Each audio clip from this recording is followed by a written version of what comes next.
माझा नवरा बेरोजगार, दारुडा आणि हिंसक होता. पोटासाठी मी एका श्रीमंत हवेलीत सफाई कामाला लागले. एके दिवशी स्टोअर रूम साफ करताना भिंतीवर एक मोठा फोटो दिसला, हार घातलेला. खाली लिहिलं होतं स्वर्गीय. मी जवळ गेले आणि धक्का बसला. तो फोटो अगदी माझ्या जिवंत नवऱ्यासारखाच होता. तो चेहरा, तोच तीळ. फरक एवढा होता, फोटोत तो वारस होता आणि माझ्या आयुष्यात तो दारुडा. तेवढ्यात मालकीन म्हणाली, त्या फोटोला हात लावू नकोस, तो आमच्यासाठी मेलाय. रात्री घरी गेले.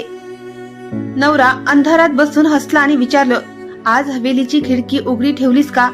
तेव्हा समजलं, तो माझा नवरा नव्हता. तो त्या हवेलीचा जिवंत असून मृत घोषित केलेला मुलगा होता आणि मी त्याच्या सोडाच्या खेळातील एक प्यादी. काही रहस्य उघड झालं की आयुष्यच बदलतं. मित्रांनो, निर्मलाला कोणतं सत्य समजलं हे जाणून घेण्यासाठी व्हिडिओ नक्की पहा.